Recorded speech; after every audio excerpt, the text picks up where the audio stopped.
ለምን ጆም ታለቅሽው? ልጅ ጎዳና ለጎዳና እየተንከራተትኩ ነው። በኔ ምክንያት አብሮኝ መኪና ውስጥ ነኝ። የልጅ አባት ገና ልጅ እያለ ነው ጥሎን የወጣው ከቤት ከአረብ ሀገር የመጣች ሴት አርብቶ ማለት ነው።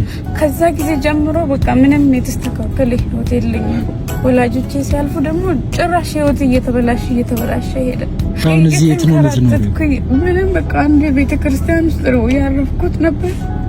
ልጆች ናቸው ብር እየሰበሰቡ ለምግብም ለምንም እያሉ የሚሰጡኝ እዛ የሚያውቁኝ እዛ ቤተክርስቲያኑ ጋር ያሉ ልጆች ማለት። እሺ ከልጅነት ጀምሮ ሰራለሁ፣ አረብ ሀገር ሄጃለሁ፣ ግን ተሳክቶልኝ አያውቅም። በቃ ግን ልጄን አሰቃየሁት በየመንገዱ ላይ። ምንም የሚያውቀው ነገር የለም። ሁሉ ነገር ከአቅሜ በላይ ሆኖ መኪና ስር ለመግባት ሁላ ወስኜ ነበር። መንገድ ላይ ቁጭ ብዬ መጨረሻ ላይ ሰፈር ውስጥ የሚያገኝ አንድ ልጅ ነው እግዚአብሔር ልጅሽ እኔ ጥለሽ ነው አንቺ መኪና ውስጥ የምትገቢው? ጤነኛ ሆነ ኖረ ልጅ ማሳደግ ሲያቅት ለምን ትኖራለህ የሚል ድምጽ ነው ጭንቅላቴ ውስጥ የሚመላለሰው። አይዞሽ እኔት በቃ ደክሞኛል። አሁን ምንም አይነት አቅም የለኝም። መኖሬ ራሱ ጥቅም ያለው አይመስለኝም። በዚህ ሰዓት ለልጅ ከጎዳና ማንሳት ያቃተኝ ሰው ለምን ብዬ እኖራለሁ? ከቤተ ክርስቲያን ሰዓቱ ሲደርስ ውጡ ይባላል፣ ግን መሄጃ የለኝም። እዚህ ነው ማድረው ስላቸው ማረፊያ የላቸውም። ቤተ ክርስቲያን ውስጥ ለማስቀደስ ብቻ ነው ቤተ ክርስቲያን ውስጥ ማደር ያለብኝ። ተይ በእግዚአብሔር በቃ ነክሳለሁ።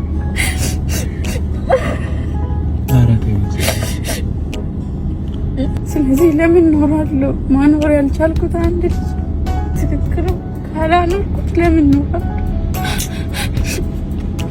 እንደምታውቂው ነው መልእክተኛው ነኝ።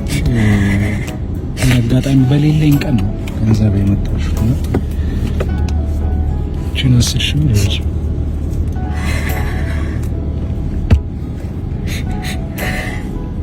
እንኳን አሰሽ 200 ብር ሲሰጡኝ እኔ ነኝ የማውቀው እንዴት እንደሚሰማ።